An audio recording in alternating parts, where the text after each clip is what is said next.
¿Cómo fue tu proceso de selección? ¿Qué tal fue el training? ¿Cuánto dinero ganas? Estas son algunas de las preguntas que recibo en cuanto alguien conoce que pasé 6 años trabajando de auxiliar de vuelo en Emirates. ¿Te preguntas tú lo mismo?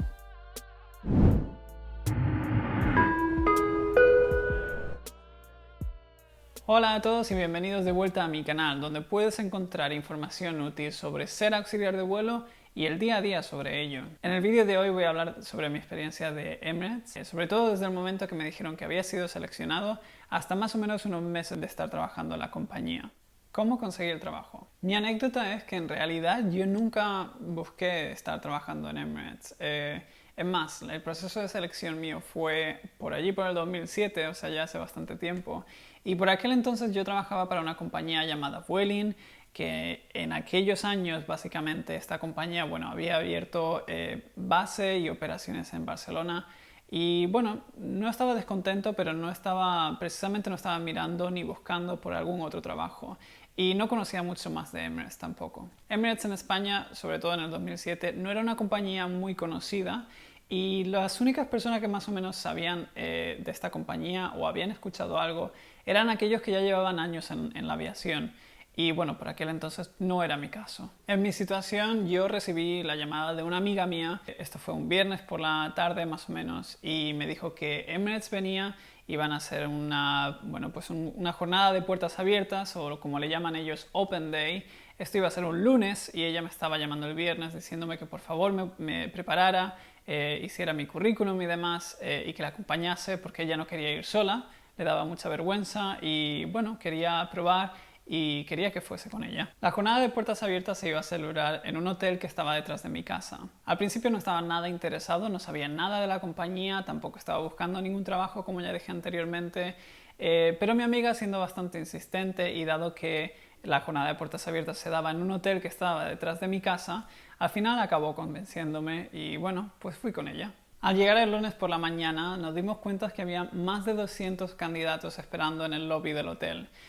No dijimos nada, pero sí que nos miramos el uno al otro pensando que realmente seguramente no llegaríamos muy lejos ese día. La selección empezó a las 9 de la mañana y consistía en varias fases, todas ellas en inglés. Lo gracioso es que 12 horas más tarde, eran las 9 de la noche, me encontraba con 7 personas más en el mismo sitio que empezamos con 200.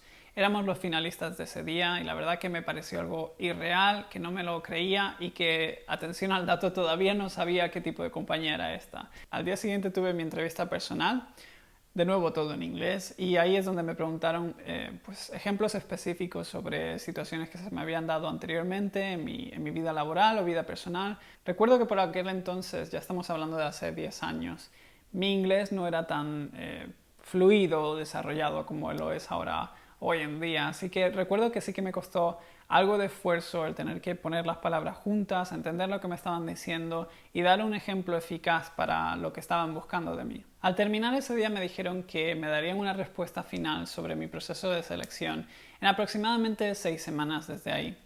Pues bien, en el día que se celebraban 6 semanas después de ese día de jornadas de puertas abiertas, recibí una llamada. Recuerdo que todavía estaba durmiendo y cuando vi el número me pareció un número español por alguna razón. Pero al descolgar el teléfono me di cuenta de que ni mucho menos era un número español, sino que era una persona en Dubái que me estaba dando la noticia de que me habían aceptado y que tenía que hacer mis maletas porque me mudaba. Después de unas semanas por fin me subí al avión con destino a Dubái. La compañía paga por billete y paga por transporte, paga por cualquier tipo de hotel o sitio donde te vayas a quedar en Dubái, así que no te tienes que preocupar de mucho y la verdad que no hace falta tampoco que traigas una cantidad bastante grande de dinero. Al llegar allí me asignaron un autobús con otros compañeros y nos llevaron a que iba a ser básicamente el hotel temporal donde nos íbamos a quedar. El hotel en verdad era un aparta hotel de 4 estrellas, tenía una especie de cocina, no era una cocina completa, pero sí que tenía bastante para hacer cualquier cosa. Y a pesar de ser un hotel de 4 estrellas y demás, lo que más me chocó fue básicamente la zona donde nos habían enviado. Esta zona se llama Al Nahda y hoy en día no tiene nada que ver con lo que era hace 10 años casi. Esa zona hace años atrás era una zona completamente desértica, era una especie de pueblo fantasma que se estaba edificando y que había ya muchos edificios a punto de terminar, pero ninguno se había terminado de completo. Así que realmente lo único que había era edificios abandonados, no mucha gente, no había taxis tampoco pasando por ningún sitio. Para pedir un taxi tenías que llamarlo y te podía tardar incluso 45 minutos en llegar. Esta zona se encuentra más o menos a 20 minutos de Sheikh Road. Esta es la calle o carretera principal donde, bueno, todas las fotos de Dubái se refieren mucho a esta imagen icónica de rascacielos y demás. Eso es Sheikh Road. Y estábamos a 20 minutos de aquello, o sea que bastante lejos. La primera dificultad con la que me encontré en Dubái fue el clima. Por aquel entonces, pues creo recordar que estábamos más de los 40 grados. Yo había llegado y era de noche, todavía no había sol. Y la humedad era bastante alta. Tan alta que cuando salías a la calle empezabas a sudar, pero no era sudor, sino que era la humedad de fuera mezclada con tu... No era una sensación agradable. Como comento, este hotel se encontraba en Las Lagda, Pueblo Fantasma, donde no hay básicamente nada ni nadie por allí. Recuerdo que la primera noche queríamos pues comprar algo para hacernos de comer o lo que sea. Y bueno, salimos del hotel y nos dimos cuenta que realmente no íbamos a llegar muy lejos porque no había absolutamente ninguna tienda. Así que volvimos dentro del hotel y bueno, pedimos un poco de información al respecto para ver qué podíamos hacer. El hotel obviamente nos dijo que la zona no estaba como diseñada para ir a comprar o algo así, pero que podían pedir un taxi y bueno, esperar 45 minutos y nos llevaría al centro comercial más cercano que estaba más o menos a 10-15 minutos en taxi. Ahora, 10-15 minutos en taxi a lo mejor andando podría ser media hora o 40 minutos, que no parece mal, pero sí que es bastante duro cuando tienes que andar con una humedad muy alta y con una temperatura de 40-45 grados. Aunque sea de noche es bastante duro y no es para nada recomendable. Esta zona ha cambiado mucho hoy en día, no tiene nada que ver. Si acaso diría que a lo mejor está sobrepopulada.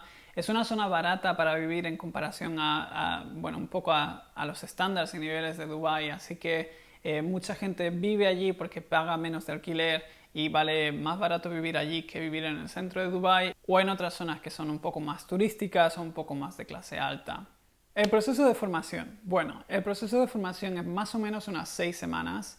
Tengo que decir de todas formas y aclarar, mi experiencia es de hace ya bastantes años, no es muy reciente. Sé que es bastante parecido de todas formas, así que no creo que haya cambiado mucho, pero algunos detalles puede que sí. La primera semana es más o menos pues de presentación sobre Dubái, de cuál es la cultura, cosas que debes y no debes de hacer, un poco de choque de cultura entre de donde tú vienes a donde tú estás ahora y básicamente conocer cuáles son las cosas que son aceptables y las que no. En esa semana también nos dieron el uniforme y nos hicieron algunas pruebas médicas. Después de esos primeros días de presentación y demás, empezamos de lleno con la formación y la primera semana constaba más o menos de procedimientos de emergencia, diferentes clases de avión y demás. Esto es bastante duro, cada día puedes hacer algún tipo de examen u otro e incluye también pruebas prácticas, exámenes escritos y demás. Ahora, la dificultad más grande que encontré es que si tu nivel de inglés no es alto o adecuado, puede ser bastante difícil.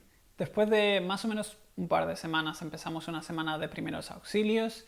Esta fue la semana que para mí fue un poco más complicada.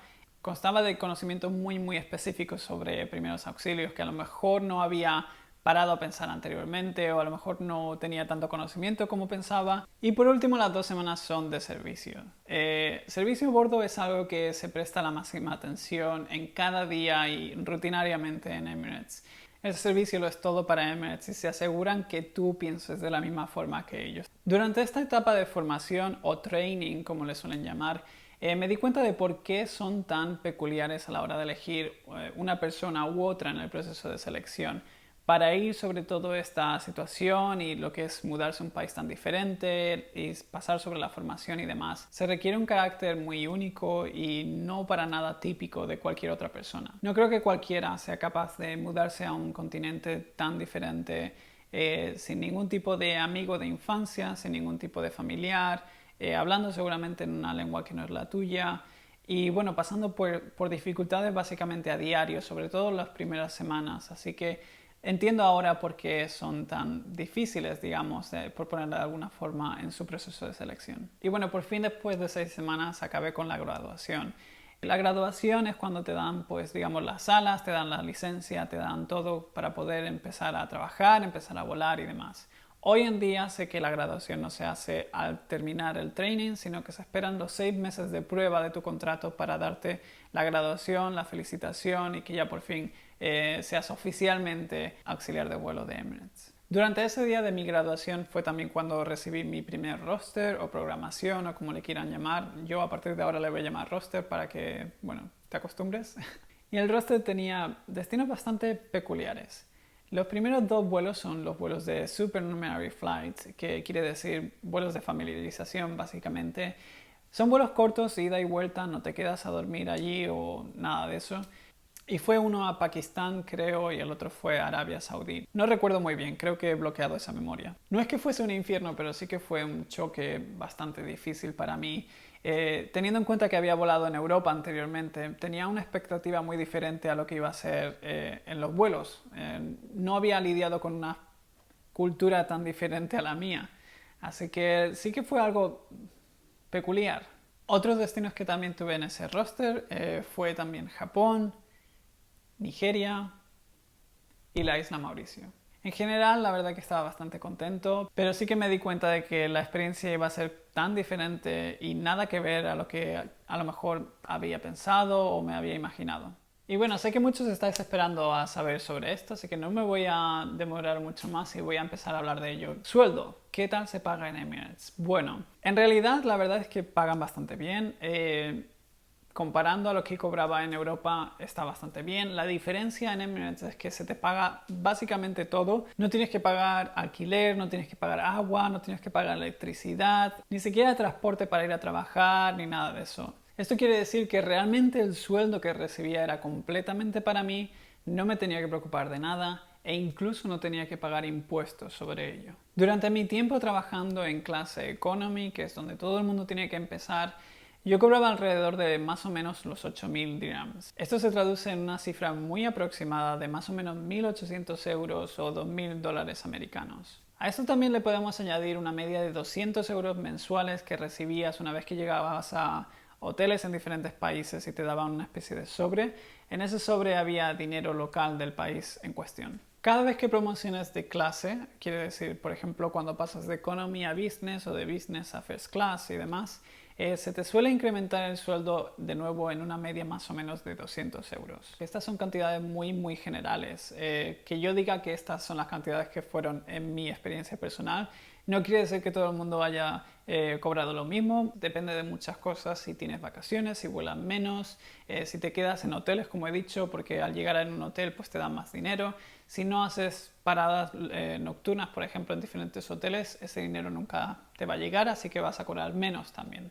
Dicho esto, durante el tiempo que estuve allí, realmente nunca tuve ninguna preocupación financiera. Todo estaba pagado por mí y el dinero que recibía mensualmente era básicamente para caprichos, para tus ahorros y demás.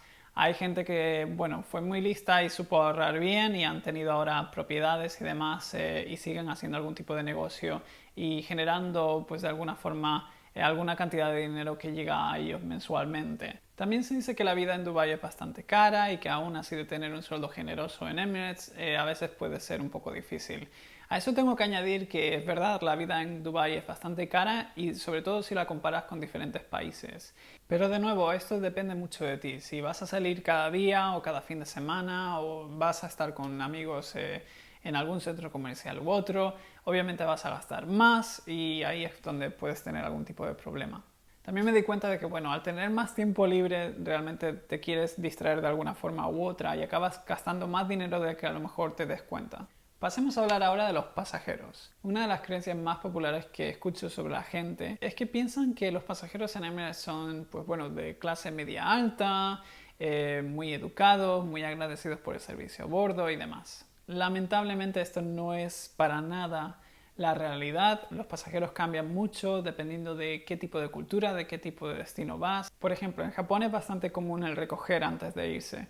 Así que 12 horas más tarde de haber volado hasta Japón, a veces puedes encontrar el avión en perfectas condiciones o casi perfectas condiciones. Y en cambio el volar a la India es un poco completamente diferente. El factor común de todas formas que veo en los pasajeros es que tienen una especie de idea sobre Emirates que viene, bueno, pues a partir del marketing y demás que reciben de la compañía, y tienen un tipo de expectativa bastante alta que a veces supera un poco la realidad también de lo que nosotros podemos llegar a ofrecer a bordo. Esto a veces también nos hace a nosotros un poco el trabajo más difícil de lo que debería de ser. Después de haber trabajado para 4 compañías diferentes, os puedo decir que en Emirates ha sido la que más he tenido que lidiar con algún tipo de queja del pasajero. Y esto me lleva al siguiente punto: si recibes una queja, ¿cómo es el apoyo de la compañía hacia ti?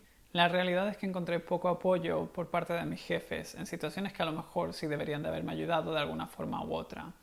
Gracias a Dios esto no se dio en muchas ocasiones, sino que a lo mejor fueron en 1 o 2 veces en 6 años que estuve trabajando allí. Pero normalmente aportan una postura en la que te hacen sentir que tú de alguna forma eres responsable de lo que te está pasando. El consejo aquí es de alguna manera intentar a toda medida posible no meterte en algún tipo de problemas y no destacar en absoluto. La realidad es que la falta de apoyo por parte de los jefes nuestros es una de las quejas más comunes que puedes escuchar a bordo por parte de los auxiliares de vuelo. ¿Y cómo es vivir en un país islámico? Pues definitivamente es distinto de todo lo que puedas pensar.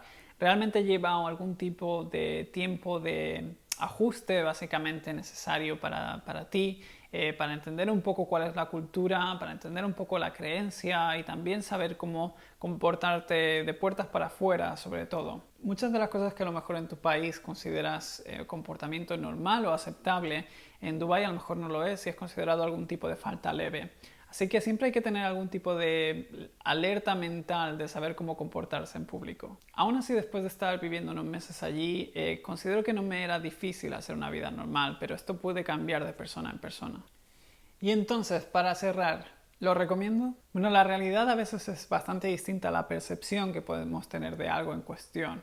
Es por eso que he querido hacer este vídeo. Muchos tienen una imagen idolatrada de Emirates que difiere mucho a lo que es Emirates por dentro, desde el punto de vista de algún empleado.